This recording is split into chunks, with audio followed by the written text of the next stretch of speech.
Bien, ben, merci beaucoup, chers amis. La dernière fois que je suis venu vous voir, c'est à Voix-Vacon. Voilà, alors vous vous rappelez sans doute le rendez-vous de Voix-Vacon. Avec c'est Axel Hotelet qui est quelque part dans la salle qui m'avait. Mais j'ai gardé évidemment un grand souvenir, et de même que j'ai gardé le souvenir ému des raisons pour lesquelles je suis venu pour la première fois en Meurthe-et-Moselle et qui sont dues à ce monsieur-là qui est à droite ici, et à quelqu'un que j'ai rencontré à cette occasion, quoique Denis, peut-être Valence, on avait fait connaissance avant à cause d'un machin qui s'appelle l'IEDAT, l'Institut des hautes études d'aménagement du territoire. Donc vous êtes quelques-uns à avoir bénéficié, toi par exemple, Olivier, et d'autres, Adèle, etc., à ces apports-là. C'est un grand réseau, c'est un endroit de lien, etc. Bon, écoutez, je viens présenter mon bouquin. On raconte pas un bouquin. Vous savez bien, vous vous rendez bien compte, je suis désolé, on le lit. Pas, le redire à l'oral, il y aurait rien de pire. Je vais faire un peu de paraphrase, de commentaires et quelques évocations pour vous donner envie de le lire. Moi, si je suis venu, je dois vous l'avouer, pour vous donner envie de le faire.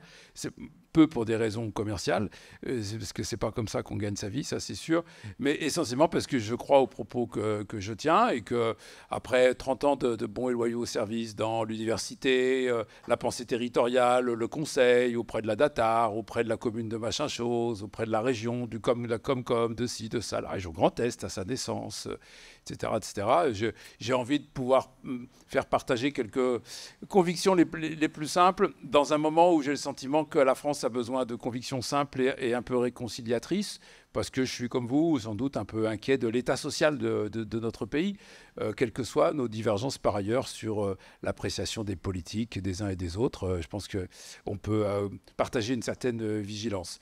Alors, c'est un peu facile en même temps que de se présenter comme alors l'apôtre, etc. Bon, bref, le porte-parole des liens. Qui est contre les liens, ma foi? D'abord, les liens, c'est la base de la sociologie. C'est marqué dans le bouquin, c'est raconté. Les sociologues se définissent eux-mêmes comme en quelque sorte des praticiens éclairés de ce qui lie la société. On n'en finit pas de comprendre, de recommencer, de regarder ce qui se défait, de ce qui se refait, etc., etc.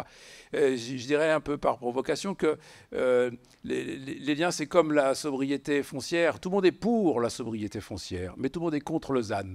Et là, ça montre que derrière le lien, bien sûr, a priori, tout le monde est pour, et puis après, il faut peut-être aller regarder un peu ce qui n'est pas aussi lénifiant que ce que le terme me propose. Mais en tout cas, il n'y avait rien de lénifiant dans mon aiguillon de ce qui m'a lancé dans cette histoire-là. Et je vous raconte ce making-of plutôt que de parler de bouquin.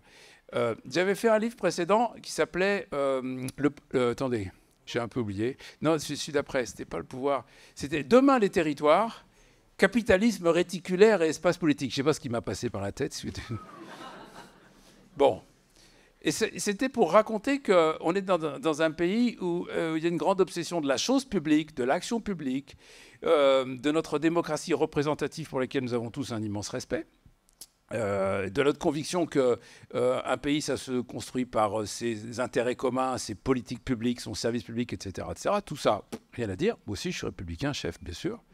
Pendant ce temps-là, se construit dans l'économie et la société un monde en réseau d'une puissance phénoménale, et dont nous sommes tous devenus les instruments, parfois complètement instrumentalisés, et qui est le monde de la data, le monde du numérique, le monde des GAFA, mais avant eux, le monde de l'énergie, le monde des télécommunications, etc. Donc, un oligopole, comme on dit en économie, de quelques grands groupes qui, d'une certaine façon, font la France ou la défont, décident de telle ou telle voie ferrée, ou finalement qu'elle n'aura pas lieu, parce qu'en fait, les élus croient encore souvent, ou font semblant de le croire, je crois, qu'on peut décider de telle ou telle ligne. C'est SNCF Réseau qui décide de si elle va mettre ça en chantier ou pas en réalité. Et puis, ceci dit, pour un tas d'autres systèmes. Bon, ça a fait un flop total. Ça n'a pas tellement intéressé. C'est passé un peu à côté du sujet, alors que je disais simplement... nous, la France des territoires, on devrait regarder cette France des réseaux qui, d'une façon très cachée et sous-jacente, structure nos vies, prend nos décisions politiques et gouverne d'une façon un peu discrète. Donc je me dis, il faut que je revienne sur ce débat autrement. Et à ce moment-là, il s'est passé une série qu'on a tous en tête. Premièrement, Gilets jaunes, que j'ai personnellement, mais je sais que ce débat pourrait être encore très partagé, assez mal vécu, comme une forme de trouble idéologique qui m'a un peu oui, qui m'a gravement perturbé. Deuxièmement, que je le dise dans le bon ordre, après le confinement, qu'est-ce qu'il y a eu? Il y a eu, aidez-moi un petit peu, des événements majeurs. La guerre en Ukraine, absolument. Donc, bon, déstabilisation, crise énergétique, etc., etc. Et puis une certaine forme aussi de crise morale, dans laquelle je pense qu'on n'a pas encore pris conscience en totalité de la façon dont ça nous projette dans une ère nouvelle. Juste après, à un moment donné, on ressort un peu la tête. C'est pas que la guerre en Ukraine nous permettait de le faire, mais enfin, boum, grand débat national et crispation, fièvre terrible sur la réforme des retraites. Je ne veux pas lancer le débat sur la réforme des retraites, s'il vous plaît. Hein, mais enfin, tout ça pour reculer à 64. Il n'y avait pas que cette dimension, certes. Bon, bref. Et puis au moment où je me suis dit, tac, l'agriculture. Et je me suis dit à un moment donné, j'arriverai jamais à reprendre la main sur une pensée qui se stabilise dans un monde où on peut poser quelque chose. Maintenant, on rentre dans un monde où, à chaque trimestre ou à chaque semestre, il y a une poussée de fièvre, une espèce de moment à la fois de colère, d'indignation, de révolte, de dénonciation, où la phrase la plus courante consiste à dire que nous marchons sur la tête, et d'ailleurs tous les panneaux à l'entrée des communes vont être renversés dans ces conditions pour bien le signaler, etc. etc. Et tout ça nous mène à quoi et quand est-ce qu'on arrive à poser un peu quelque chose qui nous permet de nous ressaisir, sans doute de nous réconcilier, de refabriquer des capacités de conciliation qui ne soient pas une course permanente à la réponse politique présente et immédiate, 10 milliards par-ci, un autre milliard par-là et un autre 10 milliards par-là, puis à un moment donné, évidemment, il faut payer, et là on dit, on va faire 10 milliards d'économies, puis 20, puis bon, bref.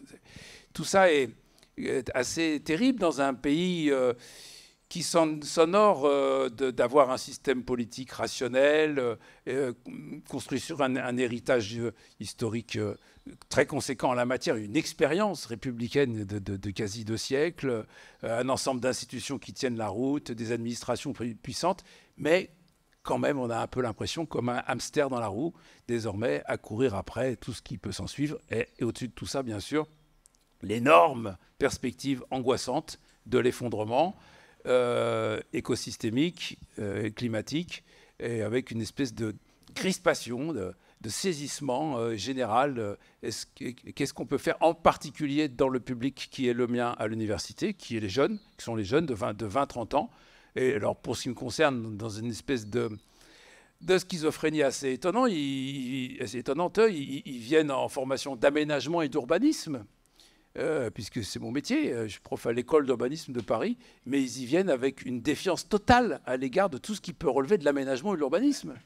Et en disant, en gros, il faut désaménager, pas déménager, mais désaménager, il faut désurbaniser la Terre, comme a dit un de mes collègues assez catastrophique sur ce sujet, dans un livre primé, malheureusement, sur les métropoles barbares, dont le sous-titre était Désurbaniser la Terre, démondialiser la ville.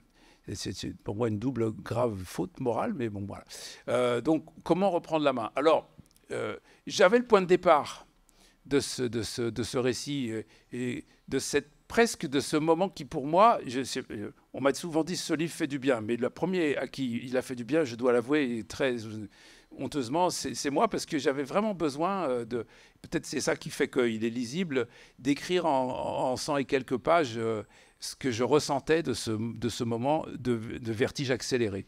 J'avais le point de départ, c'était une bataille contre la notion de fracture, d'où le titre « Essai sur l'antifracture ». Espèce de vague clin d'œil, un truc que personne n'a jamais lu depuis sur l'anti-Düring, mais enfin c'est un texte de Marx et Engels, donc on ne va pas s'égarer là-dedans, bon, peu importe. C'était sur l'antifracture. J'avais le point de départ, mais une fois de plus, c'était me mettre dans une position de la dénonciation. Et cette dénonciation, je tiens quand même à la faire rapidement, parce qu'il faut se la raconter politiquement, pour se redire dans quoi on s'est fait embarquer. Je refais le film très très vite. Le mot fracture, c'est Emmanuel Todd, pas si vous connaissez, mais vous regardez ce qu'il est devenu, pas mal hein, comme dérive. C'est Emmanuel Todd qui le glisse à Jacques Chirac pour la campagne de 95. Jacques Chirac, qui n'était pas le dernier des... l'a parfaitement saisi et en a fait un sujet majeur pour élargir une base électorale qui était déjà assez solide, mais enfin, qu'il a très largement, on va dire, rendu plus populaire. Et donc, il a expliqué à la France qu'il y avait un danger de fracture. C'était en 95, et c'était donc il y a 30 ans. Ce qu'on peut se dire à un moment donné dans un temps historique, qui a la valeur, au moins dans l'épisode politique que je viens de citer, fait pas pour autant une vérité définitive pour une génération. Le mot n'a pas eu un grand succès, mais il s'est trouvé qu'un géographe qui s'appelle Christophe Guilluy, qui est un type qui a à peu près mon âge, et qui fait un travail par ailleurs tout à fait honorable d'observation socio-géographique, a sorti un bouquin en 2010 qu'il a appelé La France périphérique. Le bouquin est relativement passé inaperçu. Il a pas complètement rencontré son public, bon, pas plus que le mien par exemple. Il s'est sans doute vendu, mais point barre. En 2014, il a été ressaisi par un éditeur. Et un éditeur, et ça je peux vous l'expliquer plus longuement comment ça se passe, quand ça veut vendre un livre, ça vend un livre, quel que soit le bouquin, même si c'est du Zemmour ou si c'est du n'importe quoi d'autre. C'est pas compliqué de vendre un livre, c'est exactement comme expliquait Renaud quand il chantait si tu veux être premier au top 50, pour moi, c'est pas difficile. J'achète les 100 000 premiers disques, je deviens premier aux ventes, et dans ces conditions, je suis premier au top 50. Pour vendre un bouquin, il faut le fabriquer en grand nombre, il faut le porter médiatiquement avec une force d'intervention tout à fait considérable, il faut faire une affaire commerciale. Et il y a eu une véritable affaire commerciale sur la France périphérique qui a permis à Christophe Guilluy d'écrire derrière 5 autres bouquins de plus en plus échevelés sur cette France fracturée, au bord de la guerre civile, etc., etc. Et ce qui a été le plus fascinant et le plus triste, c'est que ce Christophe Guilluy, qui a un petit peu disparu de la circulation, je pense qu'il a fini par se noyer dans son amertume, quelque chose comme ça, a été reçu successivement, que je le dise bien dans l'ordre, je vais me tromper, par Nicolas Sarkozy, par François Hollande et par Emmanuel Macron. Ce qui est quand même assez rare que le même intello se trouve à la table. Vous savez, ils les font venir de temps en temps, on discute un peu. Voilà. Le thème de la fracture a été d'une l'habilité et adaptabilité idéologique absolument phénoménale. Il pouvait convenir aussi bien de l'extrême gauche à l'extrême droite. Moi, j'ai eu des moments fascinants où, en discutant avec des yeux, on va dire, plus tempérés, sur des positions, on va dire, ça se craperplonne, plutôt social-démocrates, adorer cette dénonciation de la France en train de se fracturer, etc. Et je répète, le diagnostic est certainement défendable, et nous pouvons convenir qu'il y a de très nombreuses fractures, notamment culturelles, dans notre pays, de très nombreuses fractures sociales. De là à raconter tout le logiciel du pays dans ces 30 dernières années et à dresser le drapeau de la coalition des fracturés, de la France des oubliés, etc., il y a quelque chose dont nous devrions aujourd'hui bien nous redire la responsabilité et le sens de la proposition à très long terme. Et c'est contre ça que j'ai voulu écrire mon bouquin en disant, voilà, soit on continue à se raconter la fracture, à en faire un parti, alors en fait c'est pas un d'ailleurs, c'est des partis pour tout le monde, soit à chaque rendez-vous électoral, dans chaque débat politique, dans chaque moment de crispation professionnelle, sur l'eau, sur les produits agricoles, sur la santé publique, etc. Nous sortons le drapeau et la cause de la fracture, et dans ces conditions, nous n'irons nulle part, collectivement. Il n'y a pas d'issue, il n'y a pas de perspective, il n'y a pas de proposition, rien ne se fabrique à travers ce discours. Une seule chose se fabrique, c'est la rente politique de ceux qui la portent, cette cause-là. Parce qu'effectivement, quand la France est fracturée, alors il faut être dans un camp, il faut être sur un des morceaux cassés, et il faut quelqu'un pour parler fort du morceau en question. Et ce sont les causes politiques qui font mijoter la colère pour conserver des positions électives. Ça fonctionne dans tous les pays, et ça s'appelle historiquement et beaucoup plus classiquement le populisme, de droite ou de gauche, et des préférences, les deux en même temps, c'est encore plus efficace. Et comme on a beaucoup de génie politique, je crois qu'on arrive à se payer les deux, nous, en France. Donc sortir de ça consistait à faire des propositions pas trop compliquées, parce que vous voyez le caractère fascinant il est facile, n'importe qui peut comprendre ce que la fracture commence à décrire. Du coup, ça a ramassé large, je vois avec mes étudiants, différence égale fracture, inégalité égale fracture, injustice égale fracture.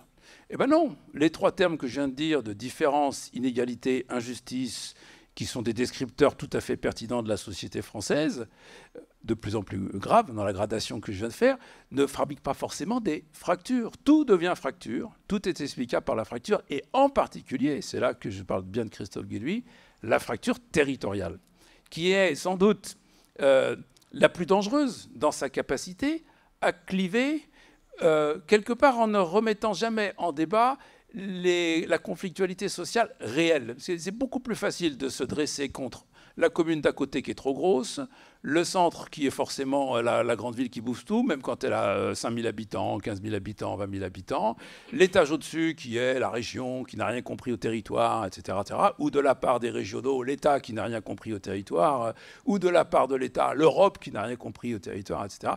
Toutes ces formes de clivage géographique, c'est d'un commerce extrêmement aisé, et il y a quelque chose de malheureusement anthropologiquement un peu facile à se replier sur une espèce de position territoriale à partir desquelles on dénonce le monde qui ne vous reconnaît pas, qui vous a exclu, qui ne vous intègre pas, etc. etc.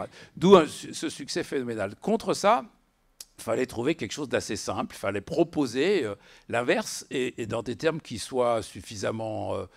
qui puissent circuler et dans lesquels les gens se retrouvent. Donc c'est pas génial, c'est les liens.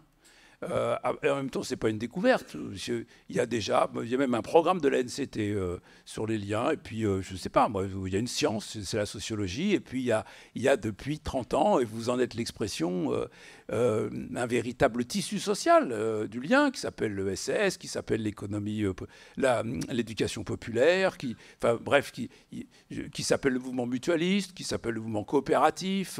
Les liens sont ontologiquement ce qui nous fabrique, ça n'a rien d'une découverte que de les mettre en avant. Ce qui, à un moment donné, devient peut-être politiquement vecteur de quelque chose, c'est effectivement d'essayer d'en imaginer ce que pourrait être une politique des liens. Alors, je cherchais le terme, je tournais autour de ça, et je suis tombé sur puis je termine ça comme ça avec ce récit-là, sur un sociologue qui s'appelle Marcel Bold-de-Bâle. Bon, voilà, c'est comme ça. Il est wallon. Il est bruxellois, plus exactement, c'est-à-dire qu'il est wallon, mais vous savez, Bruxelles, c'est quasiment une capitale trinationale, quoi. Il y a Bruxelles, il y a les Flamands, il y a les Wallons. Marcel Bold-de-Bâle est très sympathique, collègue universitaire sociologue des années 70, je crois qu'il est décédé aujourd'hui, que j'ai jamais rencontré de ma vie, je l'ai lu, et c'est tout. Il est missionné par le gouvernement belge dans les années 80, lequel gouvernement sent qu'entre les Wallons et les Flamands, c'est en train de mal partir, c'est en train de mal s'engager. Et le débat belge, on en parle moins aujourd'hui, mais les plus anciens s'en rappellent, à un moment donné, c'est un véritable débat de dilution nationale, de dissolution nationale. Alors, pour le coup, de fracture, mais de vraie fracture nationale. Il y a un risque sécessionniste non négligeable qui traverse et qui traverse encore le débat politique belge. Donc, le gouvernement dit à ce sociologue, rassemblez une équipe et racontez-nous ce qui relie les Belges. Voilà, on fait toujours des blagues sur les Belges en France, mais on a tort, parce que ils se sont posés dans les années 80 une fort juste question. J'ai noté en regardant ces travaux et comment ça s'était passé que pour constituer ce petit groupe d'enseignants-chercheurs, il a constitué dans les années 80, dans le milieu universitaire belge, une équipe de femmes. Et je pense qu'elles n'étaient pas plus nombreuses qu'en France, c'est-à-dire très minoritaires, les femmes à l'époque à l'université, ce qui n'est plus le cas aujourd'hui. Mais il y a 40 ans, elles l'étaient. Ça m'intéresse pas mal comme mode...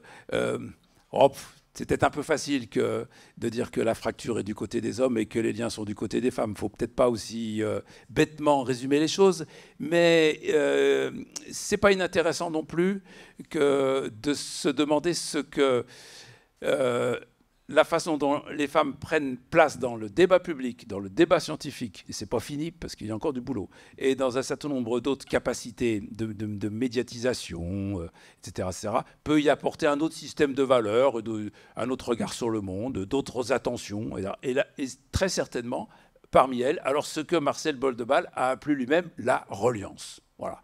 Alors j'ai trouvé ce mot très beau. Entre parenthèses, ça me fait une petite truc sur la poésie, parce que je trouve que soit on rassemble les gens avec des mots, il est rude le mot fracture, hein, dans sa sonorité, il joue bien son rôle, soit on se réunit autour de choses qui sont belles. Et regardez ce qui s'est passé ici, grâce à vous, mesdames. Donc la compagnie s'appelle les Dames de la Lune. J'ai bien retenu ça. On arrive ici et tout de suite, tout à l'heure à midi, on arrive dans de la beauté, plein de beauté. Hein. Chacun les appréciera de là où il les voit pour lui-même. En tout cas, il y avait quelque chose de beau dans ce moment. Et puis après, ça a continué. Et on a eu rendez-vous avec le beau. Eh bien, le beau nous rassemble. Voilà. Et le beau nous engage entre nous des relations qui sont forcément différentes que celles qui se mettraient en place si nous rentrions ici en colère, dans la mobilisation, dans l'énergie et dans la volonté de construire un truc. Voilà. Donc la reliance, pour moi, et c'est volontaire que le mot soit pas évident, qu'il ait quelque chose d'un peu poétique à laisser entendre, qui semble dire quelque chose de plus que le lien. Oui, il dit quelque chose de plus que le lien, c'est dans le livre, je sais pas vous irez voir. C'est pas moi, c'est Marcel Boldebal, c'est magnifique ce qu'il en a raconté. Et autour de cet épaississement du terme du lien, à travers la reliance, on peut faire une politique. Et je termine avec ça. À ce moment-là, on était juste après quand j'ai commencé à écrire, la fin de la crise, et en pleine bataille sur les retraites. Et donc, on entendait beaucoup Bruno Le Maire qui parlait de France Relance, France Relance, France Relance. Il me dit, mais voilà, il faut créer France Reliance. De toute façon, c'est France, il y a toujours un France quelque chose maintenant. France Service Public, France ci, France ça. Qu'est-ce que ça serait que France Connect ça serait quoi France Reliance? On mettrait quoi comme objet de politique publique dedans? Et qui serait l'État? Mais la com de machin, le communauté. De toute façon, j'ai fait que ça, de constater des politiques de la reliance avec vous tout à l'heure, en tournant dans les tables. Voilà, c'est tout. Racontons-nous ça. Donnons-nous un autre vocabulaire, un autre horizon qui, à la fois, nous permet de comprendre ce qui s'est passé et qui nous permet de dire ce qui nous attend. Si on se raconte que ce qui nous attend, c'est entre plus 2 et plus 4 degrés, la guerre civile planétaire de l'accès aux ressources, et tout ce monde-là, je ne vois pas comment on peut entraîner, agglomérer quiconque dans un projet politique de quelque nature que ce soit. Et effectivement, à ce moment-là, ça va être du chacun pour soi. Et donc, la reliance, c'est celle qui doit nous réconcilier. Je ne suis pas un écuméniste réconcilié. Nous mettre en situation de reconduire correctement un débat politique qui ressemble à quelque chose et qui ne soit pas cette espèce de fièvre permanente. Laquelle fièvre, d'ailleurs, est le titre de cette nouvelle série, qui sera certainement excellente sur Canal+. Parce que Baron Noir disait déjà beaucoup de choses très intéressantes et que le gars dont j'ai oublié le nom qui écrit tout ça le fait avec beaucoup d'astuces. Il a appelé ça la fièvre. Vous voyez qu'on est vraiment dans... Et ça raconte exactement ça. Hein. J'ai vu que le premier épisode gratuit parce que j'ai pas Canal, mais vous verrez comme tout le monde. Bon voilà, vous verrez la suite. Donc la reliance, c'est ce qui nous concerne nous. Il y a entre nous, et je trouve que bon bah voilà, je suis dans un monde, je sais pas la peine, un monde citoyen ici, c'est pas la peine que je fasse des tonnes d'explications sur ça parce que c'est votre ADN, comme on dit aujourd'hui. Il y a au moins 2 autres formes de reliance. Je pense qu'il y en a une qui nous concerne chacun d'entre nous dans notre intimité. Je pense qu'on a besoin aussi de reconnexion. De loin, pas le seul à le dire. Des philosophes disent ça très très bien. Que notre appareillage sociotechnique aujourd'hui, par exemple cette capacité d'ubiquité qui consiste à être dans tout moment, ici et ailleurs, ce qui est quand même terrible, grâce aux appareils qui nous occupent nos 2 mains et parfois nos 2 oreilles. Ça nous désintimise, ça nous déconnecte. Et alors, on appelle ça les réseaux sociaux, ce qui est fantastique, parce que c'est des réseaux puissamment asociaux. Ils ont une capacité d'associabilité qui est phénoménale. Donc aujourd'hui, on a... pour chacun d'entre nous, besoin de nous redire ce qui nous relie à nous-mêmes, à notre propre position, là où nous sommes, évidemment, avec les autres, etc. Ça, c'est une deuxième reliance sur laquelle je ne dis pas grand-chose dans le bouquin, mais je pense à Marcel Boldebal qui en faisait un sujet important. Puis il y a une troisième reliance, qui est cette reliance au reste du monde, dont nous avons compris qu'il était, comme on dit en science, un actant. Ce n'est pas un acteur, mais c'est un actant parce qu'il... Il agit. Il agit par l'eau, il agit par le climat, il agit par les manifestations naturelles. Et il fait partie du système des actes, donc c'est un actant et pas un acteur. Et cette alliance-là, j'ai dit alliance, c'est bien. cette reliance-alliance-là avec le monde vivant, on sait que c'est l'enjeu majeur de nouvelles façons de considérer le développement, le rapport au territoire, la production des richesses, l'utilisation des ressources, etc. L'écologie est évidemment une reliance. L'écologie, c'est la science des liens vivants. Donc on est dans ce sujet-là. Et ce ne sont pas d'autres liens, ce sont ceux qui nous concernent aussi. Donc le mot a une puissance assez intéressante, à la fois, on va dire, sociologique, plus psychologique, hein, plus personnel, ou voire même parfois psychanalytique, et proprement et écologique. Il lui reste à lui donner des dimensions politiques, à fabriquer des objets de politique publique, comme on dit. Bon, je sais qu'il y a, je suis avec en voiture une collègue des tiers-lieux, de l'association régionale des tiers-lieux, ça s'appelle peut-être pas association, hein, France tiers-lieux par ailleurs au niveau d'achat, encore un France. Hein. Bon, mais enfin, voilà, on rigole pour France tiers-lieux, mais en tout cas, les tiers-lieux, c'est l'expression de ça. Il y en a mille et une autres. Voilà, je suis effectivement, tu as raison, Olivier, j'étais content d'arriver à faire passer interterritorialité, qui était un mot imprononçable sans qu'on accroche. Ça y est, maintenant, tout le monde y arrive. Il y a même des administrations qui identifient cette modalité de travail qui consiste à essayer de faire les choses pas que tout seul, mais avec les autres territoires, parce que c'est par eux que passe l'efficacité. Peut-être qu'un jour, le mot reliance ou les politiques des liens seront devenus une compétence, ou peut-être tout simplement, il y aura là un facteur de compétition sémantique, hein, dans le vocabulaire, qui fait que quand le discours de la fracture et de la colère sera prononcé par l'un d'entre nous, d'autres prendront le pas avec un regard qui est beaucoup plus positif sur la France. Vous avez compris que c'est celui qui m'anime et c'est celui qui me donne aussi l'énergie de partager ça avec vous. Merci beaucoup.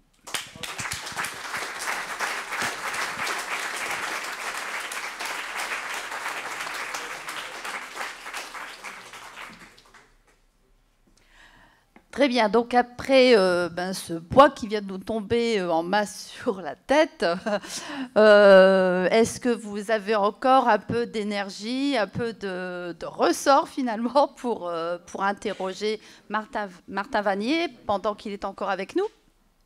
Je prends les questions, 3 questions.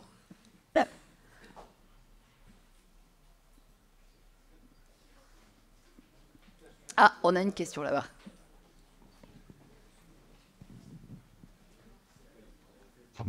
Vas-y, monsieur.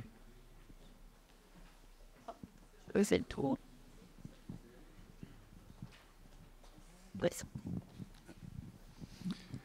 Axel Marteller du Conseil nancéen de la jeunesse et Conseil de développement durable de la métropole du Grand Nancy.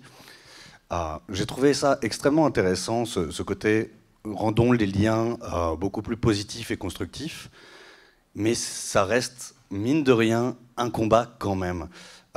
Je vois actuellement le Conseil nancéen de la jeunesse a décidé de dédier son année à l'intergénérationnel et travaille en coopération avec les collectivités territoriales et différents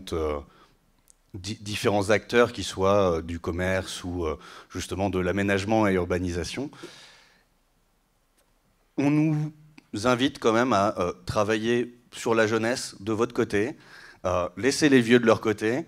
Et en fait, quand on veut faire lien, le problème, c'est qu'on se retrouve face à des murs, à des institutions qui ont du mal encore à accepter que le changement soit ne vienne pas d'eux, soit vienne justement avec une forme d'innovation et de changement. Moi, les jeunes avec qui je travaille au quotidien, ils n'ont pas envie de se conformer à des projets standards, à des appels à projets, à des administrations qui sont lentes. Et justement, ils ont cette envie de faire et de faire aujourd'hui. Et le problème, c'est qu'aujourd'hui, au lieu d'être facilitatrice, l'administration peut rapidement être un frein et une démotivation et quelque chose qui est démobilisateur, notamment pour la jeunesse qui perçoit une forme d'urgence aujourd'hui. Donc, comment vous voyez ça ? Non, mais je peux aller que dans ton sens en rajoutant une couche sur le fait que le pire ennemi des liens, c'est la tendance à la catégorisation de tout et de toutes les situations, donc les catégories générationnelles. La catégorisation à laquelle je me suis le plus heurté, moi, et que j'essaie de combattre, c'est les catégorisations territoriales. Les ruraux d'un côté et les urbains de l'autre. Alors on a du coup oublié un peu un espèce d'hybride quand même qui est quand même juste 40% de la population, qui s'appelle les périurbains, mais que c'est pas terrible comme mot. Donc bon, bah, finalement, il n'y a plus de périurbains, ils sont tous ruraux. Allez hop. Et donc ce qui permet de mesurer la transformation de la société, les hybridations, les liens, parce que la mobilité, qui parfois d'ailleurs prend des dimensions trop envahissantes dans notre société et dans notre environnement, n'empêche, mélange les situations, émancipe les affectations territoriales. Tiens, je suis né ici, mais la vie est peut-être ailleurs, donc est-ce que je peux circuler un peu quand même? Puis je reviendrai. Et donc nous empêche de comprendre ce que nous devenons en nous mélangeant, catégoriellement parlant. Donc les catégorisations de territoire, elles sont terribles. Ce sont des affectations d'antan, qui nous plongent dans des nostalgies qui ne racontent plus rien de ce qui est en train de se passer. Les catégories, on va dire, socio-professionnelles sont dramatiques. Vous, l'entreprise, vous n'êtes pas dépositaire du bien commun. Vous n'avez pas de vision de l'avenir. Vous êtes court-termiste. Et en plus, vous êtes anti-développement durable. Entendre ça, c'est monstrueux. C'est monstrueux d'abord parce que ça crée une catégorie entreprise. Entreprise de quoi on parle? On parle de Google ou on parle du menuisier du coin? Donc ça n'a pas de sens. Et puis c'est segmenter, sectoriser le sens commun dans des dimensions qui ne nous aident en rien. Et d'ailleurs, il y a une autre catégorie contre laquelle il faut se dresser régulièrement. Je dis ça pour les gens qui sont aussi à ma gauche, parce que je pense à eux. C'est la catégorie élus. Moi, je suis de moins en moins intéressé par le discours sur les élus. Bah, quoi, les élus quels élus? Ça ne fait pas une catégorie en soi, parce qu'il y a plein de façons de faire cette mission, qui n'est pas un métier, de recevoir cet engagement, de le conduire, de s'y inscrire. Et puis, bah, on est représentant quand on est élu, plus qu'élu. On représente quoi? Donc, vous voyez, tout ce qui, à un moment donné, manipule des catégorisations doit être pris de plus en plus avec des pincettes, parce que c'est souvent des bloqueurs, c'est des représentations enfermantes qui nous empêchent de nous projeter dans un monde. On est tous d'accord qu'il se transforme à une vitesse phénoménale. On a de la chance, on est dans un temps où il se passe quelque chose. Il y a une forme d'accélération, elle est quand même terrible, c'est vrai, elle est angoissante, c'est vrai. On peut se sentir dépassé, on n'a pas les clés, ça ne se passe pas qu'ici, etc. C'est mondial, bon, ok. Si on veut être à la hauteur, il faut faire bouger ce par quoi on réfléchit le monde qui change. Et donc les catégories en question, souvent, il faut commencer par les remettre en cause. Non, ben, jeune, vieux, vous savez, je ne vais pas passer par là. Et donc tu es bien placé pour faire sans doute des propositions un peu transgressives. Ici, moi, je vois que des transgressifs, d'une certaine façon. Pour ceux que je connais, en tout cas, je connais une demi-douzaine de personnes dans la salle, ce sont que des transgressifs. C'est-à-dire que des gens qui sont dans une position, mais qui jouent en travers, qui font pas ce à quoi on pourrait attendre, ce qu'on pourrait attendre de leur fonction, de leur institution, etc., qui sont que des passeurs, que des marginaux séquents, etc. Et voilà, plus il y en aura, et plus on sera en capacité d'être à la hauteur de ce qui nous arrive, comme disait Gilles Deleuze. Merci.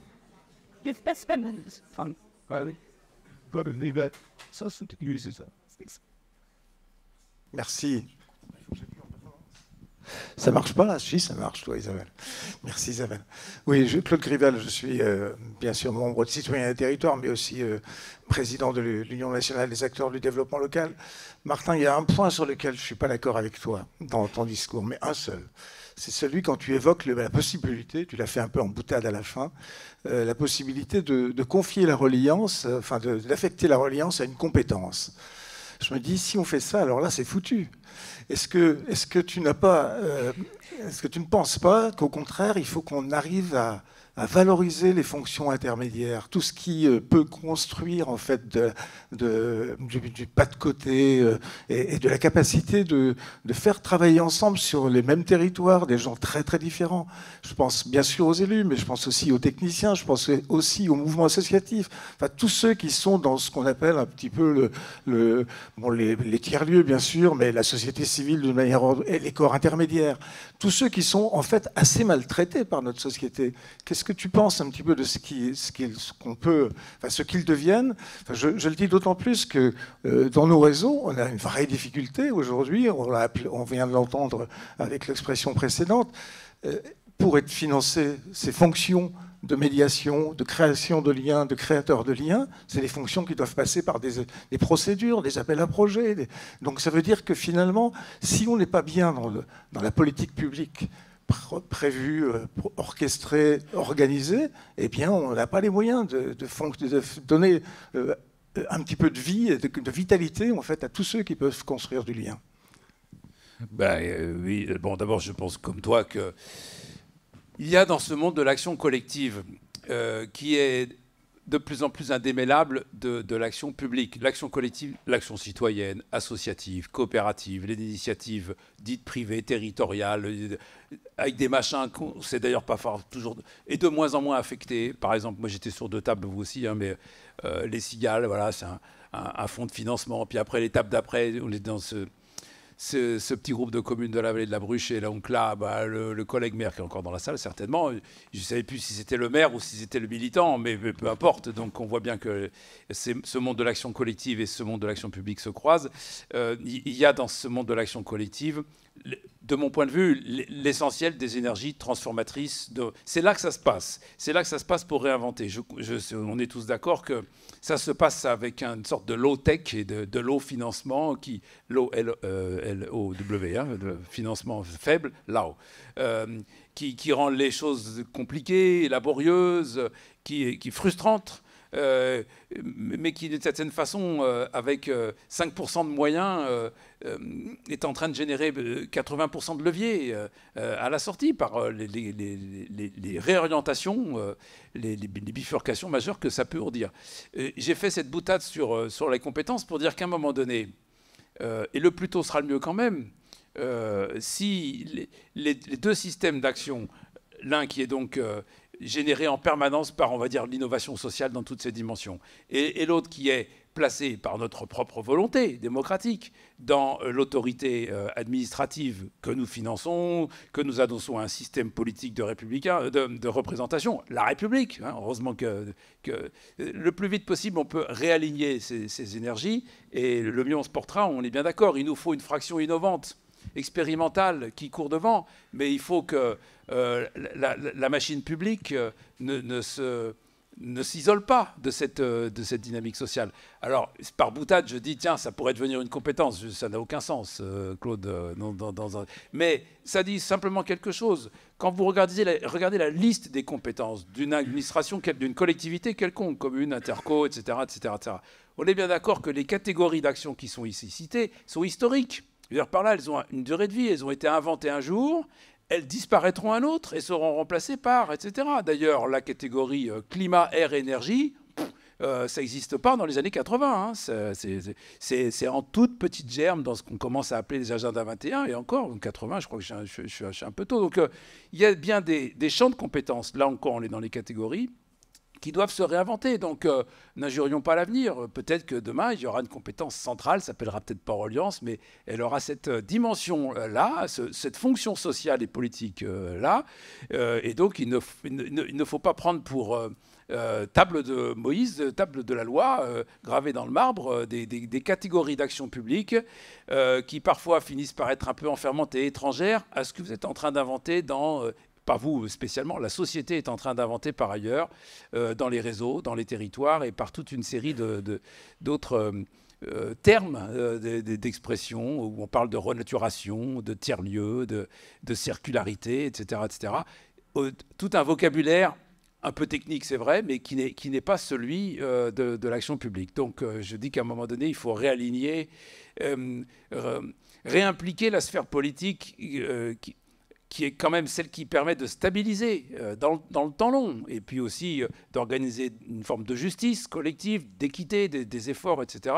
On ne peut pas être simplement dans ce monde très effervescent qui est celui que tu as décrit, Claude. Il est indispensable, mais voilà, il y a un fondement républicain. Celui-là, il faut qu'il bouge aussi, et qui réinternalise, comme on dit aussi dans le vocabulaire, dans son logiciel politique, un certain nombre de sujets comme ceux que je viens d'évoquer. Pour l'instant, ça s'appelle la politique de cohésion. Et finalement, c'est assez juste comme terme, et je vous rappelle à tous, je crois que je ne dis pas trop de bêtises, en nous rappelant qu'il arrive de l'Europe. Plus fondamentalement. Donc, il dit quelque chose. Quant au aux sujets par lesquels ils s'activent. Moi, j'ai de très nombreux désaccords avec la façon dont la politique officielle de la cohésion se construit et par quelle vision catégorielle elle se déploie. Mais bon, voilà, c'est justement que c'est là le champ politique à investir. Est-ce qu'on a encore le temps de prendre une question ou on enchaîne? Non. Martin va devoir probablement nous quitter. Pas tout de suite. D'accord. Et nous? Moi, je veux bien aller à la gare, mais je suis pas mal ici pour attendre mon train. Donc, on m'a dit que je partais à 5h30. Donc. Ah non, ça. Alors, à moins que l'horloge soit complètement pas dans le... C'est bon, bah, Il agace. on en profite alors. Non. Oula, non, on est bien là. Alors, je vais poser... d'abord, merci à nos 3 invités d'être présents aujourd'hui, d'avoir pris sur leur temps précieux d'élus pour notre rencontre journalière citoyen et territoire en Grand Est. Et je vais poser ma première question à Marie-Gabrielle Chevillon, en tant que vice-présidente pour la région à la cohésion des territoires. Qu'est-ce que ce concept de reliance vous inspire ? Alors merci pour cette question, merci pour ce très bel exposé, Monsieur Vanier. Nous avons décidé en Grand Est de dédier une politique à la cohésion territoriale. C'est un grand mot, c'est un concept assez large et pour nous, l'enjeu il était double. D'une part, on s'est posé la question dans notre région Grand Est qui fait un peu plus de 2 fois la Belgique, comment faire région ensemble? Comment faire région avec les Alsaciens, les Lorrains, les Champardonnais? Comment faire une identité régionale tout en gardant nos racines propres à chacun? Ça, c'est un enjeu sur lequel nous travaillons actuellement et la politique de cohésion des territoires nous donne un bel outil pour nous embarquer tous ensemble dans cette belle et grande région dont on est fiers. Le deuxième enjeu qui est également très important en Grand Est, et là vous parliez, M. Vanier, de la politique du lien. Est-ce qu'on peut faire une politique du lien? Eh bien moi je vous réponds que oui, on peut faire une politique du lien. On a fait le constat en Grand Est que sur notre territoire, on a un peu plus de 5200 communes et 94% du Grand Est, et c'est de la ruralité. C'est des ruralités, et j'y reviendrai. Le Grand Est a quelques métropoles qu'on connaît bien. On a Metz, on a Strasbourg, on a Reims. Mais c'est surtout des territoires ruraux. Comment faire cette reliance entre ces métropoles qui finalement ne cessent de grandir et toutes ces ruralités, et je parle des ruralités puisqu'il n'y a pas une ruralité en Grand Est, il y a plusieurs ruralités. Comment faire le lien entre ces métropoles, ces périurbains, que finalement on ne sait pas trop s'ils sont urbains ou ruraux, et cette ruralité? C'est vraiment une question qu'on s'est posée. On a fait le tour de toutes les ruralités du Grand Est. La ruralité du sud de l'Alsace, c'est pas du tout la même ruralité que le nord des Ardennes. Alors je grossis le trait, mais on a vraiment des problématiques qui sont très très différentes d'une région à l'autre. Et la région a décidé de mettre au cœur de sa politique l'accompagnement à la ruralité et cette volonté d'aller vers nos ruralités pour les accompagner. Je ne ferai pas aujourd'hui une tribune politique, hein, ce n'est pas du tout l'objectif, mais comme c'est d'actualité, nous avons voté il y a exactement une semaine un pacte des ruralités que nous allons déployer dans la région Grand Est, qui présente une centaine de mesures à destination des ruralités, et on a souhaité, pour que ce soit quelque chose de clair, de pragmatique, s'appuyer sur 4 piliers. Tout d'abord, on va travailler à l'amélioration du cadre de vie en ruralité. Comment est-ce qu'on continue à accompagner nos ruralités pour qu'elles aient des équipements sportifs, culturels? Comment est-ce qu'on amène la culture en ruralité? Comment est-ce qu'on offre les mêmes chances à un jeune qui habite Reims qu'à un jeune qui habite à Givet, en dans les Ardennes. Au niveau de la culture, au niveau de l'enseignement, la région propose aujourd'hui l'internat dans les lycées 1 euro. Ça veut dire qu'un jeune du Grand Est, il peut, même s'il n'a pas des moyens financiers importants, il peut aller étudier là où il veut. Et puis, comment est-ce qu'on répond à la problématique gravissime des déserts médicaux en ruralité? Eh bien, nous travaillons sur des solutions, certes, d'attractivité des médecins, mais on sait que c'est très difficile. Donc, nous, on va déployer des solutions flexibles de mobilité, des bus médicaux, des gynécobus, parce que c'est un des fléaux en ruralité, hein, c'est cette question-là chez les femmes. Donc, on travaille vraiment à donner à nos ruralités tout ce qu'on trouve dans les villes, et tout en préservant leur calme et leur cadre de vie. Le deuxième pilier sur lequel on travaille, c'est le dynamisme en ruralité. Les ruralités sont pétries de pépites, que ce soit industrielles, économiques, artisanales.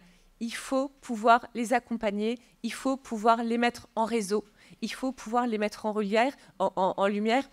Il faut que nous, régions, avec les territoires, on puisse en être fiers et en faire vraiment notre marque de fabrique. Et parfois, eh bien, on a des pépites qui sont un petit peu méconnues, ou alors qui ne dépassent pas les frontières du département. Et c'est vraiment dommage parce qu'on peut vraiment être vraiment fiers de nos savoir-faire partout dans la région Grand Est. Le troisième pilier, qui est un des fers de lance de notre président, c'est l'adaptation au changement climatique. Aujourd'hui, tout le monde en parle, on cherche des solutions, etc. Mais si on regarde un petit peu ce qu'on fait, on se rend compte qu'on revient souvent en arrière. Et il faut écouter nos agriculteurs, parce qu'eux, ils savent. Ils savent traiter l'eau, ils savent ce qui est bon pour les cultures, ils savent ce que c'est que l'économie circulaire, qu'un circuit court. Et on est vraiment à leur écoute pour qu'ils puissent nous communiquer leurs bonnes pratiques, pour qu'on puisse tout simplement les diffuser à un échelon régional. Et enfin, bien évidemment, nous travaillons sur le sujet des mobilités, hein, qui est compliqué en Grand Est. Faut-il qu'il y ait un train dans toutes les gares? Beaucoup de concitoyens vous diront oui, on n'est pas sûr que ce soit la bonne solution. En tout cas, on réfléchit à des solutions de trains légers qui pourraient desservir un petit peu mieux les ruralités et ainsi désenclaver certains territoires. Voilà ce que je peux vous dire sur la reliance. Tout ça, c'est bien sûr le fil rouge de tout ce que je viens de dire, c'est comment on crée le lien, à l'intérieur de notre grande région, comment on crée le lien entre les urbains et les ruraux, et surtout comment est-ce qu'on apprend de nos territoires dont on peut être fier, comment on apprend d'eux pour donner une vraie identité à notre région Grand Est. Voilà. Merci Marie-Gabrielle Chevillon. Martin, est-ce que vous souhaitez réagir ? Est-ce que je peux dire, pardon, il ne faut pas que je m'étale trop, est-ce que je peux dire un tout petit mot sur la ruralité ? Les ruralités. À la fois, ça va vous passer pour... ça risque d'être pris pour une forme de désaccord, mais c'est une forme de vigilance. Moi, j'utilise jamais ce vocabulaire. Mais je n'ai pas d'interdiction. Je parle des campagnes. J'ai expliqué pourquoi je m'y retrouve mieux en parlant des campagnes et dans la façon dont notre société les occupe dans toute leur profondeur, qui va effectivement des campagnes très denses de l'Alsace, jusqu'à etc., plutôt que des ruralités. La raison est la suivante. Si vous regardez votre trajectoire résidentielle personnelle, et que vous avez la chance d'avoir mon âge, qui est quand même le plus beau, hein, c'est celui où on s'épanouit le plus, parce que, bon bref, que vous avez un peu de passé, vous aurez probablement le constat que vous avez été dans votre vie, à un moment donné, citadin, urbain, petit urbain, grand urbain, peut-être même pire encore, parisien, je ne sais pas, à ce moment-là, vous ne le dites pas, si c'est le cas. Hein. Moi, je n'ai pas de bol, je suis carrément né à Paris. Donc, oui. Et puis ensuite, autre chose, campagnard, périurbain où à 5 bornes, à 50 bornes, c'est pas pareil, hein, etc. Bref, vous avez tenu plein de positions et vous allez continuer à en tenir. Et surtout quand vous allez partir à la retraite, parce que là, effectivement, vous allez pouvoir rejouer votre position résidentielle. Résultat, il n'y a pas des ruraux et des urbains.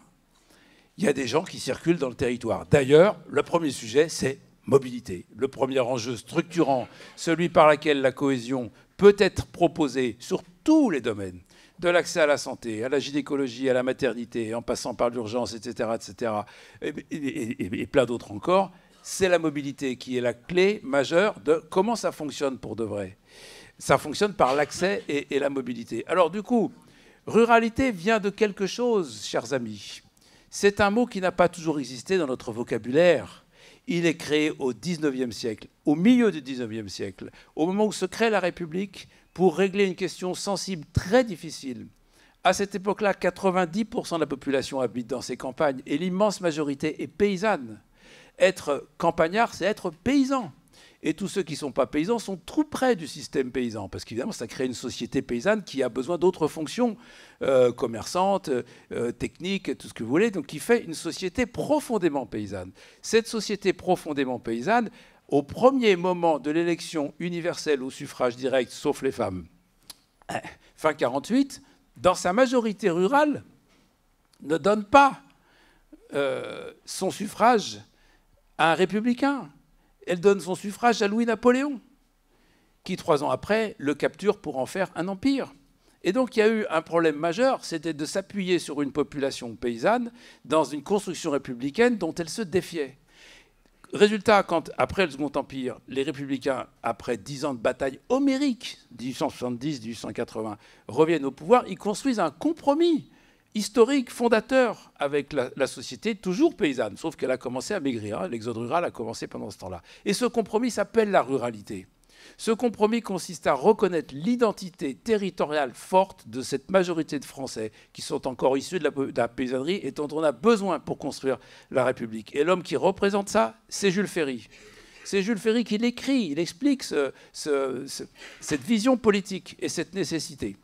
Donc, tout ça est très bien. Ça nous raconte, nous, en profondeur. Oui, d'accord, la France est un grand pays rural, génétiquement parlant, pour les raisons que je viens de dire. C'est encore vrai tout le long de la Troisième République. C'est encore profondément vrai au lendemain de la Seconde Guerre mondiale, en 45, 50, etc. Mais excusez-moi, il s'est passé des bouleversements tellement fondamentaux que continuer à renvoyer nos campagnes à la ruralité pose un autre problème politique. Quel est le deal aujourd'hui pour tenir la République ensemble? C'est pas de convaincre la masse des habitants des campagnes de leur fidélité à la République. C'est pas tout à fait comme ça que ça se pose quand même. C'est de fabriquer une forme de cohésion avec des circulants dans le territoire et qui vont prendre des positions différentes dans leur espace et qui, à certains moments, lèvent le doigt en disant « Dites, c'est encore juste que, alors que je sais que la majorité de la population peut avoir droit à une formation jusqu'au bac, c'est la majorité des gens, moi, j'ai rien à ma porte. C'est encore juste que, alors que je sais qu'en principe, on doit pouvoir accoucher dans une maternité, celles qui étaient dans mon coin ont fermé parce qu'il y a eu la réforme que vous connaissez, etc., etc. Et donc se pose une immense question de la justice spatiale dans ce pays, que nous renvoyons à une catégorie d'analyse qui s'appelle la ruralité, qui nous parle d'un compromis construit il y a 130 ans.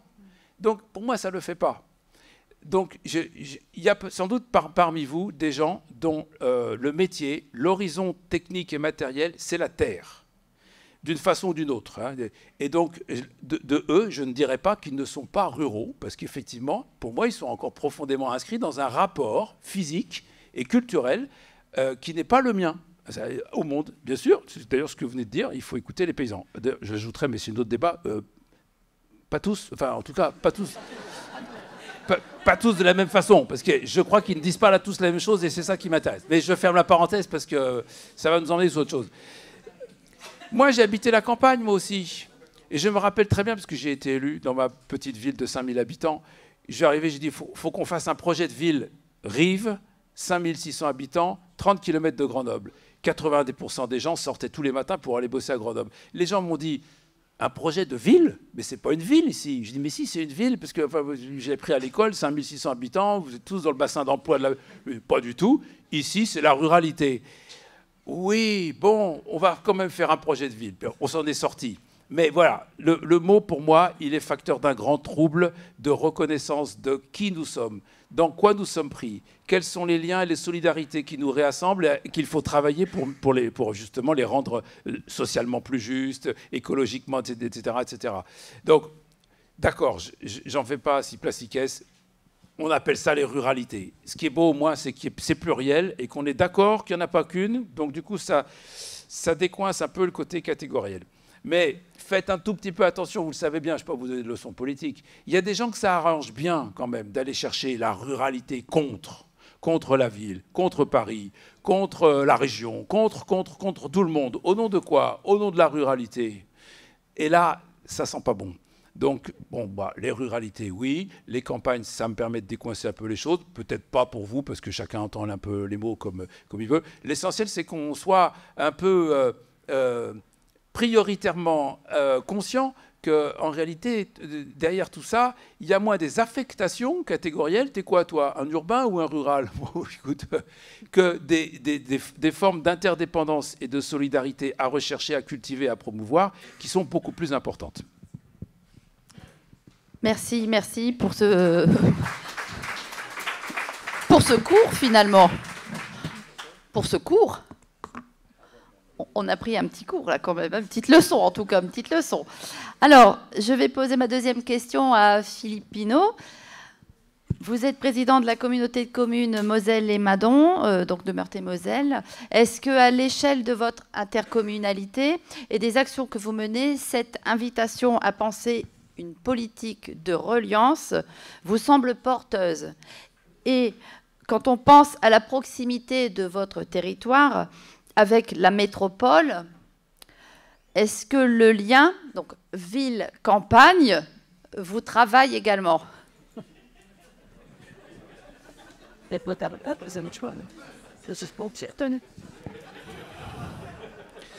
crois que la question, il faut la poser à Mathieu Klein en lui demandant ça lui fait quoi de vivre à côté de Moselle et Madon. Parce que le sujet, il est là en fait. Et en plus, c'est même pas une blague. C'est-à-dire qu'en lisant ton bouquin, tu te dis, finalement, c'est quoi cette question? Oui, il faut poser la question à Mathieu, c'est quoi son intérêt finalement à lui, habitant de la métropole, d'avoir un voisin comme nous? Parce que c'est ça le sujet. Le sujet, c'est la plus-value qu'on recherche, lui et moi, pour l'ensemble de nos habitants. C'est 250 000 et les 30 000. C'est ça, enfin, je trouve.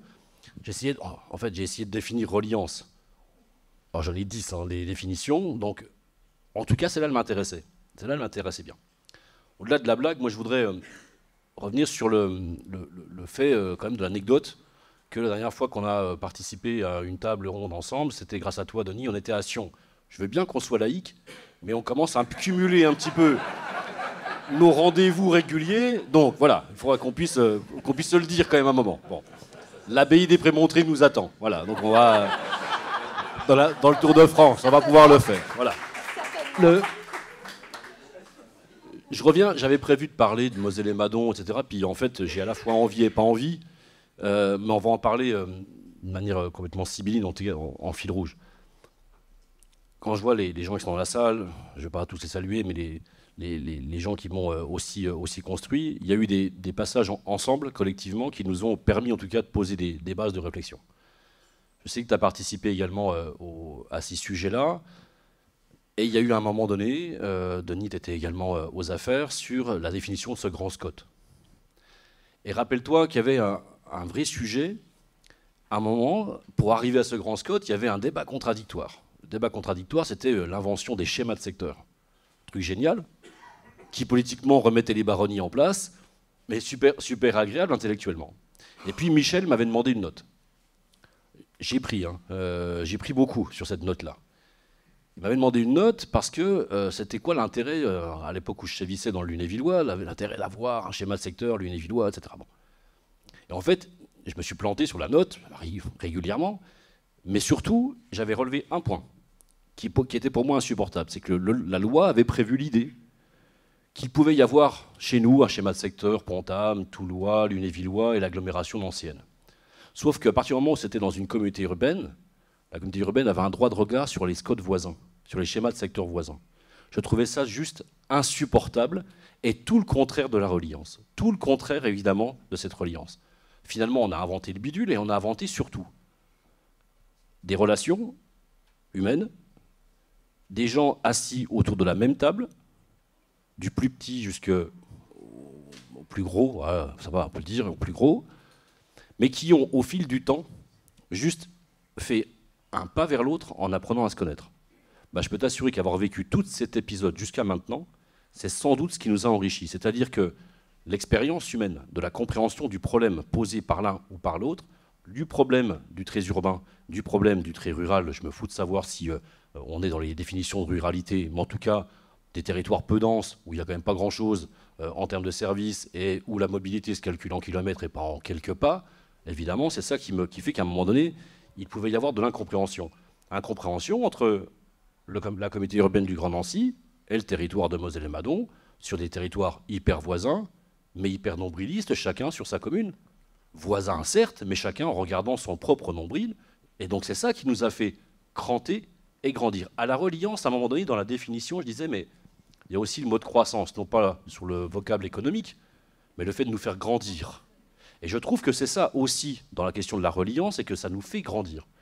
Aujourd'hui, on a un espace de coopération qui n'a pas à rougir sur notre façon d'appréhender les débats de l'action publique. Mais surtout, je trouve qu'un exercice qui est savoureux, c'est d'arriver à définir, et c'est ça tout l'objet, en tout cas que moi j'ai remis, c'est sans doute la définition la plus précise pour moi de la reliance, c'est aussi le travail du lien pour créer du bien commun. Et je parle bien du bien commun. Quand on est sur ces sujets-là, c'est ce qui nous permet aujourd'hui, encore une fois, de trouver non pas le plus petit dénominateur commun, et cela on peut les démultiplier, on appelle ça des projets. Mais si on trouve le dénominateur commun qui nous fait avancer, ça, on appelle ça le progrès.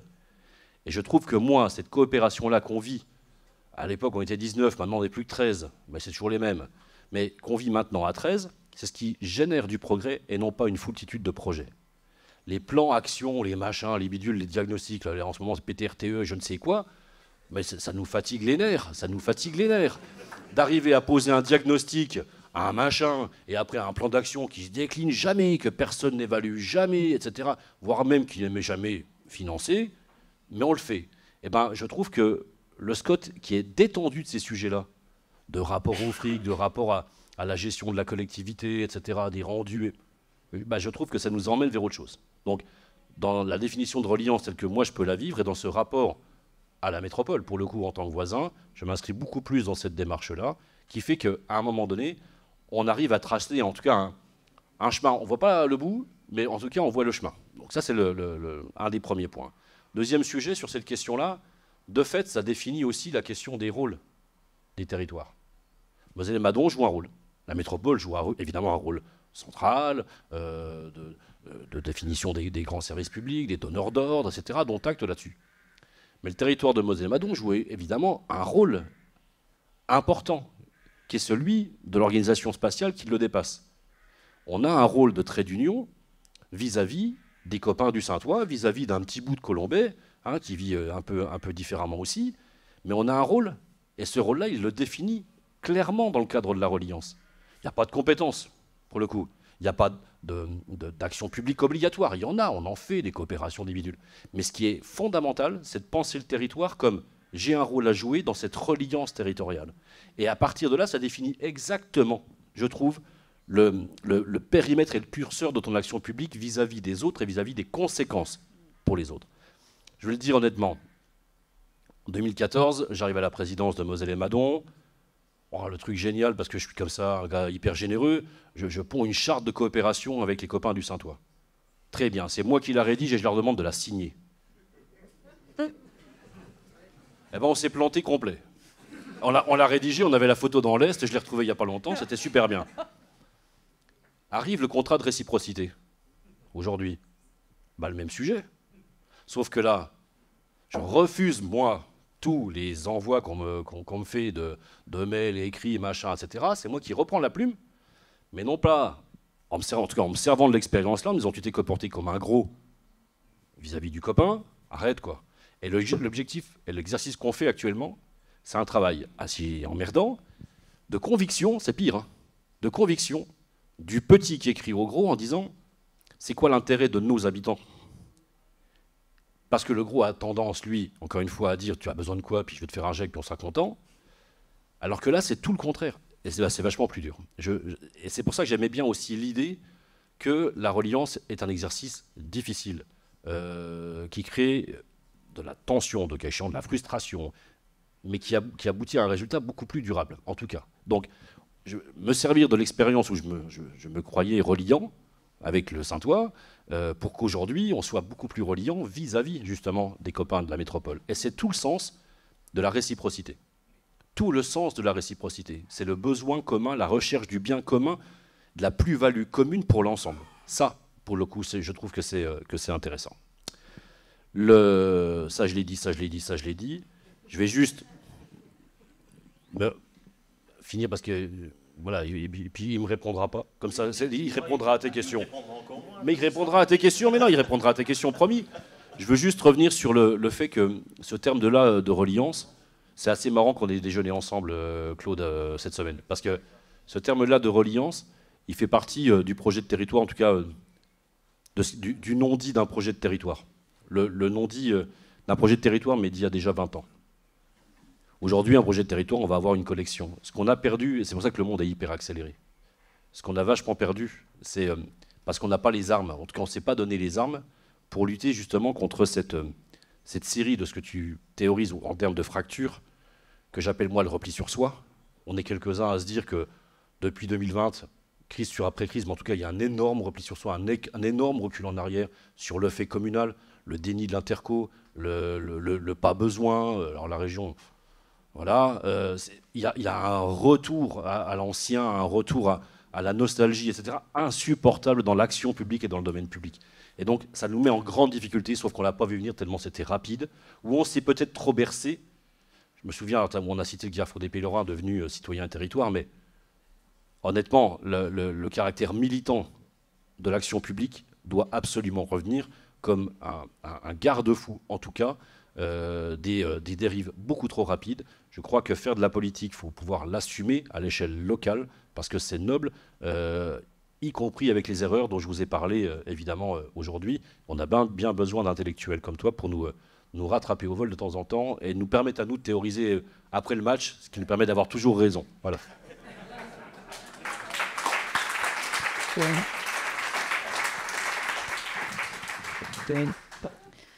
Bien, alors, sur ces bons mots, ma troisième question s'adresse à Jacques Fernic, sénateur d'Alsace. Qu'est-ce que ça vous inspire à votre place de sénateur, la reliance, et notamment en matière de transport et de mobilité qui font partie de vos sujets? Comme j'étais très impliqué sur mes sujets de transport et de mobilité, j'avais une PPL sur le feu, un texte terrible venu de la majorité sénatoriale aussi. Quand Olivier m'a mis le bouquin entre les pattes en me donnant comme devoir de le lire, j'ai pas eu le temps d'abord. Donc j'ai feuilleté rapidement, puis je suis tombé sur reliance, multiscalaire, dialogique. Je me suis dit, oh là là, de toute manière j'avais autre chose à faire. Et je voyais mal comment des mots, des concepts que on peut lui dire, hein, il prendra pas mal que personne n'emploie dans la vie courante. Hein. On est d'accord. Hein. En quoi ça peut nous être utile à nous sortir de nos impasses politiques au sens noble du terme. Bon, puis j'ai trouvé un peu de temps, et donc je l'ai lu. Alors il me manque 20 pages. Je ne suis pas allé jusqu'au bout. Donc peut-être que la réponse à ma question sera dans les 20 pages qui restaient. Et au fur et à mesure, je lisais. Bon, il y a eu un moment au début qui était un peu rude, je trouve. Hein. Mais après, je me suis dit, mais bon sang, mais c'est bien sûr. Et c'était un peu comme M. Jourdain qui fait de la prose sans le savoir. On fait de la reliance, du multiscalaire sans le savoir. Et c'est un bouquin que j'ai trouvé stimulant. J'y suis encore dedans. Parce qu'en quelque sorte, ça m'a aidé à mieux saisir ce qui me semblait moisi, rebutant, ce qui n'allait pas dans les concepts avec lesquels on a l'habitude de travailler, dans les grilles de lecture un peu convenues, et qui me semble de longue date assez inopérant de l'action publique. Donc dans ces cas-là, dans ce sens-là, c'est un bouquin qui m'a aéré en quelque sorte. Voilà. Et notamment sur cette logique cette idée de la nécessité d'une rupture. Hein. La nécessité d'une rupture comme si qui est un peu le nouveau nom du matin du grand soir. Hein. En gros, une conception millénariste hein, du grand changement, et donc que les choses sérieuses viendront dans un après, Hein, et donc, sur l'idée en plus d'un changement qui serait un changement univoque. Hein, alors que moi, tout ce que je vis dans ma pratique citoyenne, politique, bon, j'ai été prof longtemps, j'ai été longtemps dans l'éducation populaire, c'est que justement, je veux dire, ce qui bouge, ce qui s'émancipe, ce qui se transforme, ce qui s'imagine en dynamique citoyenne, c'est hétérogène, c'est foisonnant, ça tâtonne, il y a des fois plein de vitalité, des fois ça retombe, et en tout cas, c'est jamais trop en cours de route et en bout de course quand on est arrivé au bout de son acte, ce qu'on avait prévu tout à fait au départ. Mais en tout cas, c'est chouette, c'est bien et ça fait avancer les choses. Et donc, bon, sur l'opposition urbain-rural, mais ça c'est mon côté prof, hein, parce que j'étais aussi prof un peu de géo, je savais que ça ne fonctionnait pas. D'autant que moi, élu local de la 2e couronne de Strasbourg, je sais bien qu'on n'a pas un moment où le territoire change de couleur, hein, où on était dans l'urbain et où on bascule dans le rural. Tout ça, c'est beaucoup plus complexe.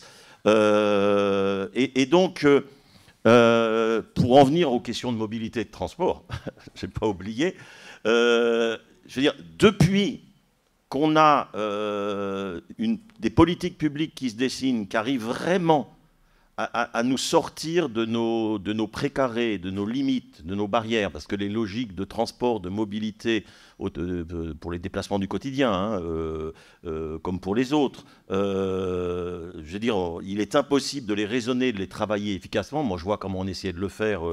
J'étais à la région d'Alsace, commission transport, pendant 10 ans, ça ne s'appelait pas encore l'Eurométropole de Strasbourg.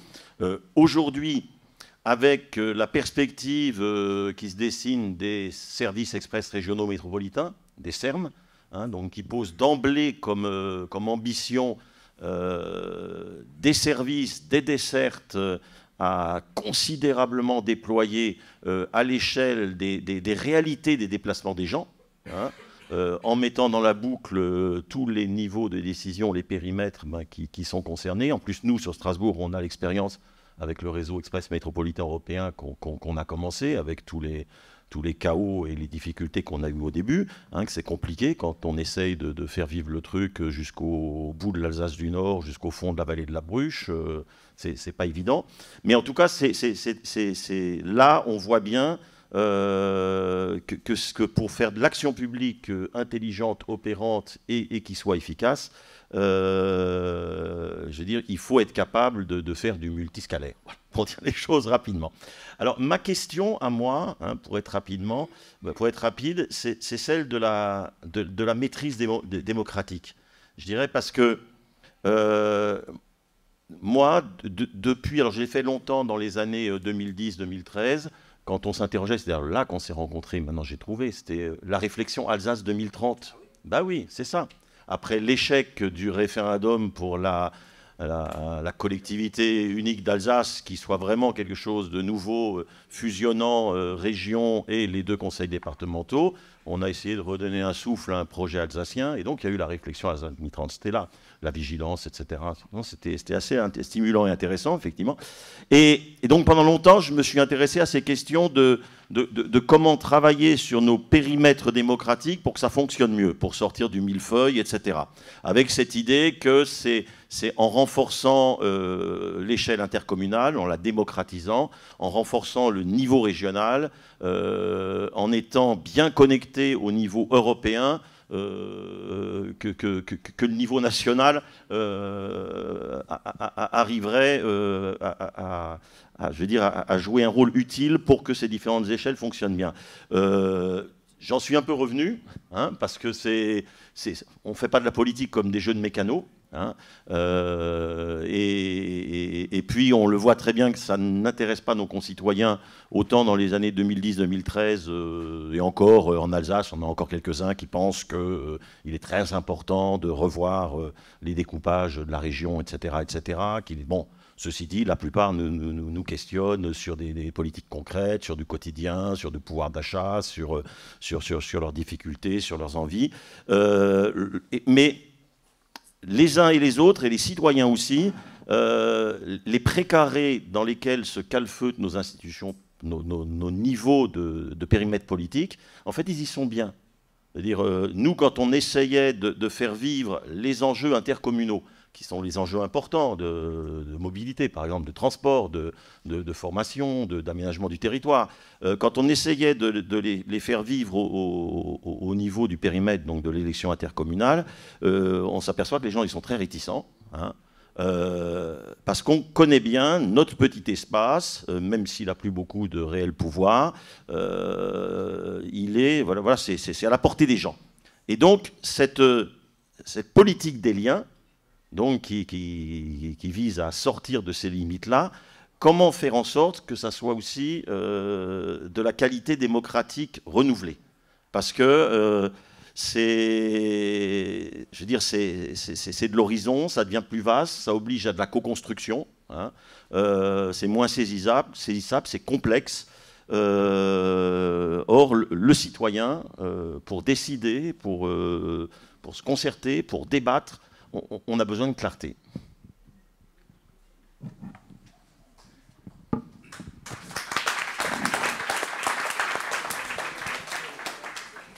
Et 5h30.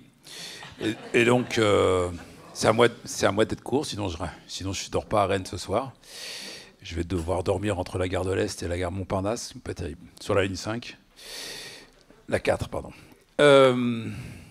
Eh bien, écoute, c'est le fond du débat.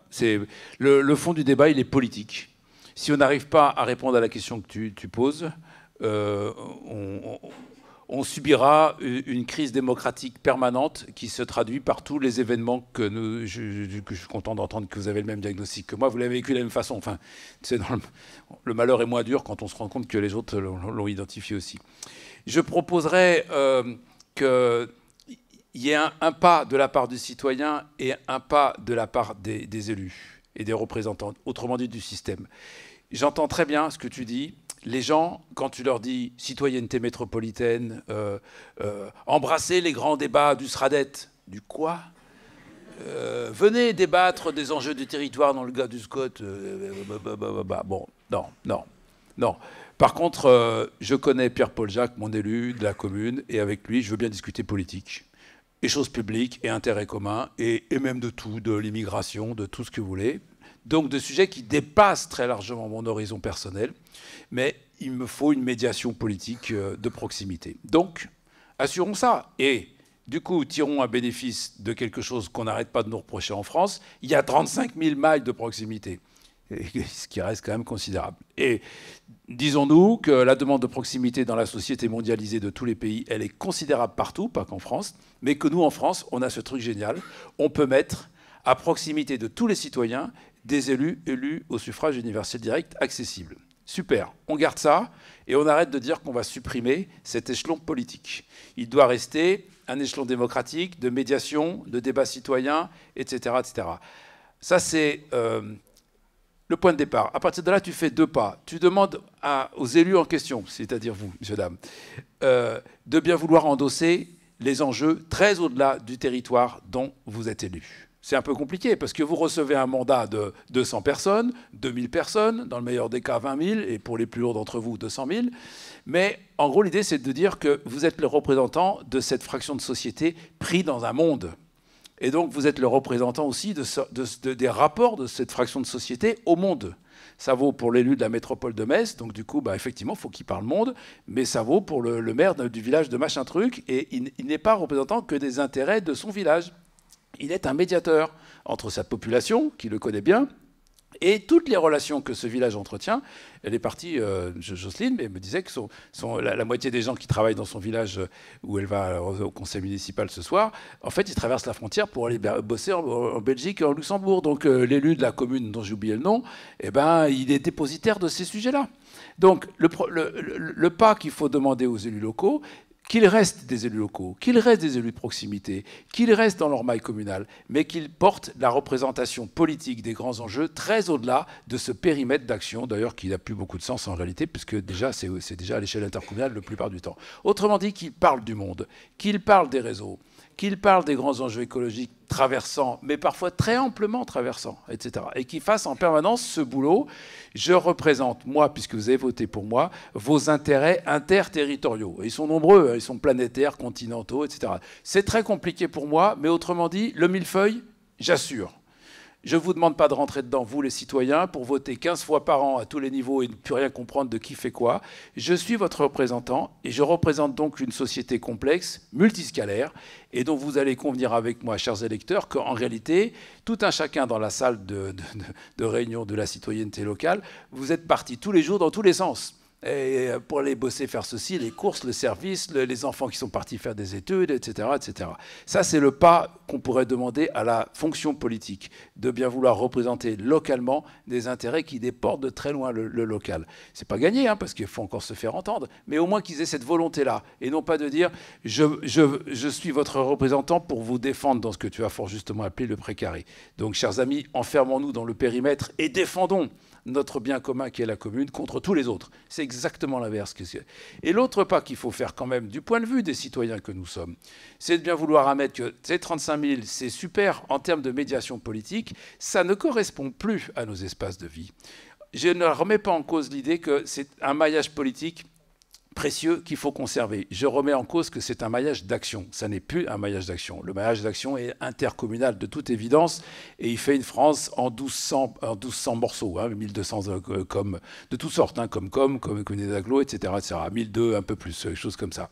Ça, c'est le bon maillage qui nous permet d'avoir un compromis de périmètre pour dire à cette échelle-là, on peut commencer à faire une politique pas trop mal d'être un acteur de mobilité, on n'a pas toute la politique, hein, ça déborde, un acteur de logement, un acteur de service public, etc., etc. Donc nous, il faut qu'on accepte que nous reconnaissions à nos élus intercommunaux le droit, plus que le droit, le devoir d'être élus au suffrage universel direct. Et ça, c'est une très grande révolution démocratique à laquelle il faut arriver à accéder, parce que sinon, on confond cette maille de médiation communale avec le fait que nous avons désigné ainsi un acteur de politique publique. Non, on a simplement désigné un participant de la scène où ça se passe au-dessus et dans laquelle on ne vote pas, avec toutes les questions fiscales qu'il y a derrière.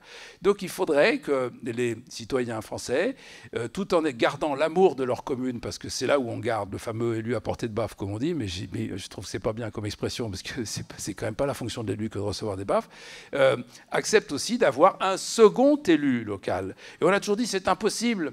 Il va y avoir compétition de légitimité. De mon point de vue, non.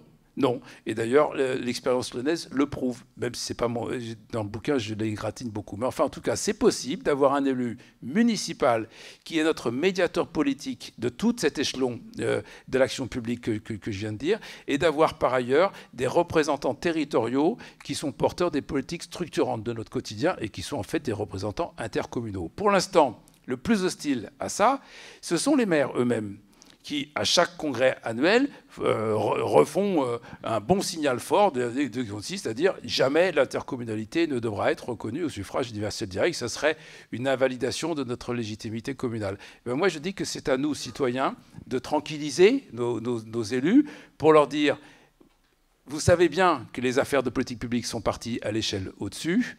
Nous avons besoin de vous, élus communaux, élus locaux. Vous êtes des médiateurs indispensables, surtout dans une société de conflit, où ça tire dans tous les sens, où il y a tant de divergences idéologiques et tant de fractures, justement, dans les têtes.